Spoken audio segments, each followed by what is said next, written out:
Bienvenidos a La Economía, soy Juliana González.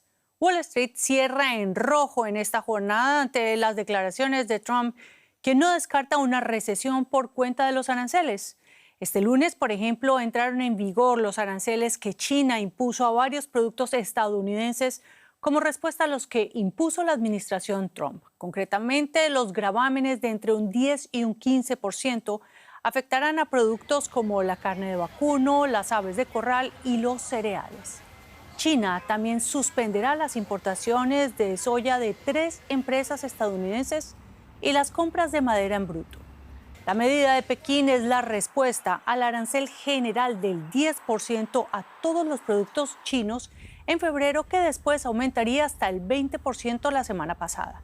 Se estima que estos aranceles podrían costar a los consumidores estadounidenses hasta unos $25.000 millones. Y esta guerra arancelaria y la incertidumbre que se deriva están agitando la economía ya de los Estados Unidos. Y en la bolsa el sentimiento es negativo. Nosotros le tomamos el pulso a la actualidad financiera con mi colega Ana Nieto, a quien tengo el gusto de saludar en Nueva York. Ana, hasta hace poco hablábamos de que la economía de Estados Unidos estaba realmente a un pleno rendimiento. ¿Qué está pasando en los mercados ahora? Hay un sentimiento muy negativo. Hoy es el día en el que además Ontario ha empezado a cobrar un 25% de aranceles a la venta de la energía eléctrica que manda a Nueva York, Minnesota y Michigan en represalia por los aranceles impuestos por Estados Unidos a Canadá.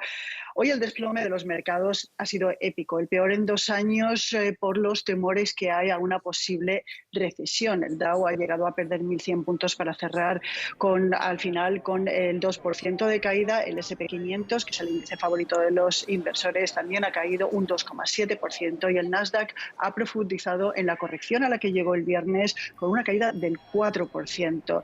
Si a los mercados hay algo que no les gusta es la incertidumbre, y de eso hay mucho, no solamente en el frente comercial, sino también en el doméstico, con los recortes de gastos y los recortes dentro de la función pública. No hay claridad para la inversión, hay mucha incertidumbre. Trump dijo además el domingo en la cadena Fox que no puede asegurar que no vaya a haber una recesión, y dijo que los aranceles podrían subir, que no se sabe.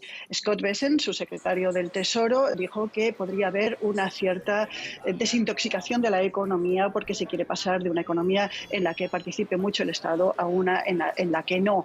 Las previsiones de los economistas y del FMI para este año apuntaban a un crecimiento bastante sostenido, bastante saludable de la economía de Estados Unidos, un 2,7 para el Fondo Monetario Internacional. Ahora, en las últimas semanas, se está hablando de esta inflación o de recesión. Goldman Sachs ha rebajado hoy sus previsiones de crecimiento del 2,4% al 1,7%. Bueno, una paradoja para un presidente que había prometido mejorar la economía, Ana, pero si vemos las acciones una a una, la que más pierde es Tesla. ¿Finalmente le pasa la factura a la caída de ventas? Tesla ha cerrado hoy con una caída de más del 15%. En lo que va de año ha perdido más de un 41%. Ha perdido $800.000 millones desde que llegara a su pico de cotización el 17 de diciembre. No solo se trata de la falta de nuevos coches para la venta, sino que además ahora mismo en Estados Unidos es más frecuente ver a gente protestando ante los concesionarios que comprando autos. Y la caída de ventas es general en todo el mundo. Más con su acción de recortes de costes dentro de la administración y despidos está poniendo en muchos aprietos a la compañía, pero en general todo está cayendo. Ana Nieto, muchas gracias por estos análisis desde Nueva York. Gracias, Juliana. Y de Nueva York nos venimos a Alemania, porque en este país miles de vuelos fueron cancelados este lunes en toda Alemania por la huelga de los trabajadores de 13 aeropuertos del país. La huelga de 24 horas que terminó hace unos minutos paralizó a Frankfurt, el aeropuerto más importante de Alemania, así como también a Múnich y Berlín, entre otros. Según fuentes del sector, el paro afectó a más de 500.000 de pasajeros y obligó a anular unos 3.400 vuelos. El principal sindicato del país, Verdi, exige un aumento de los salarios en un 8% y una mejora en las condiciones de trabajo. Y aparte de la tragedia humana, el fuerte temporal en Bahía Blanca, Argentina, que desbordó el canal Maldonado y el arroyo Napostá dejó daños por más de 400.000 millones de pesos argentinos, esto de acuerdo con las primeras estimaciones. Esta suma equivale a más de 375 millones de dólares.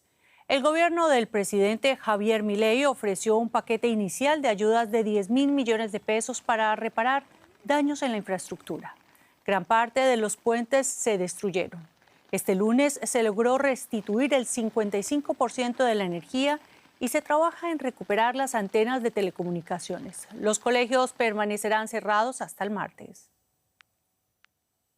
Y ampliamos con el periodista Sebastián Lacunza desde Buenos Aires. Sebastián, gracias por estar con nosotros. La Nación promete 10.000 millones de pesos. ¿Se sabe cuáles son las prioridades para reconstruir lo que las autoridades llaman daños infinitos y de dónde saldrán los 390.000 millones de pesos restantes? Bueno, buenas tardes. Esa cifra de 10.000 millones de pesos que prometió el gobierno de Javier Milei fue la primera respuesta el mismo día de la inundación. No obstante, el gobierno federal dijo hoy que podría extender esa cifra una vez que esté evaluada la totalidad del daño.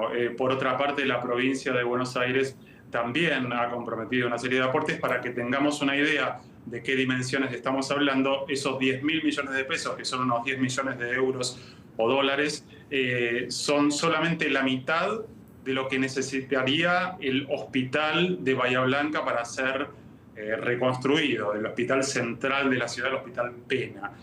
Por lo cual la dimensión de los daños todavía debe ser evaluada y de dónde saldrán los fondos tanto de Nación como de la provincia, como probablemente de préstamos internacionales.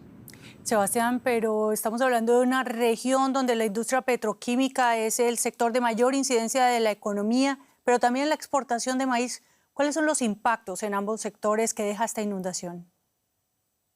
Y agrego el puerto exportador de petróleo y también tiene una industria más allá de la petroquímica importante. Estamos hablando de la ciudad que es de alguna manera la puerta de entrada a la Patagonia argentina. Los últimos reportes indican, por ejemplo, que la empresa YPF, que es la empresa de gas y petróleo más importante de Argentina, allí tiene una serie de plantas.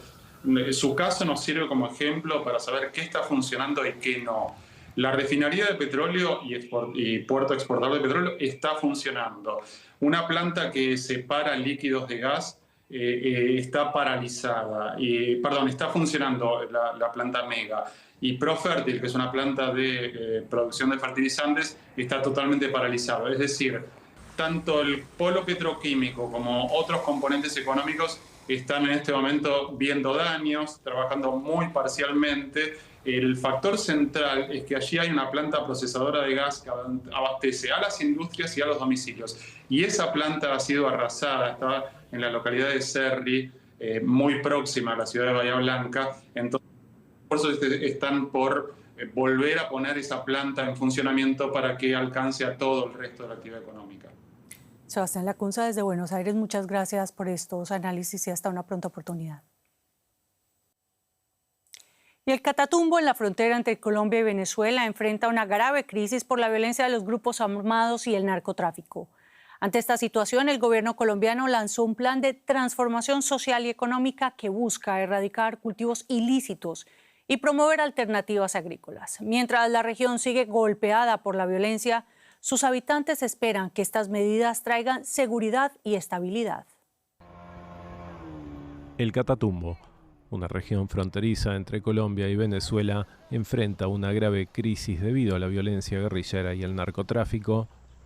La guerrilla del ELN busca consolidar su control en esta zona estratégica clave para negocios ilegales como la minería ilegal, la extorsión y el robo de petróleo, fuentes principales de su financiamiento.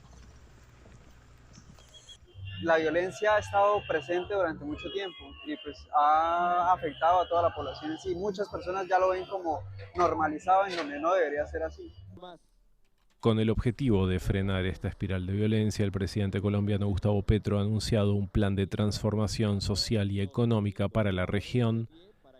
Esta iniciativa se enmarca en el estado de conmoción interior vigente desde enero en el Catatumbo y contempla una inversión de casi $700 millones con el fin de erradicar aproximadamente 25.000 hectáreas de cultivos de hoja de coca. Pero hay que cambiar la economía de la región. Y la economía de la región básicamente, no únicamente, es hoja de coca.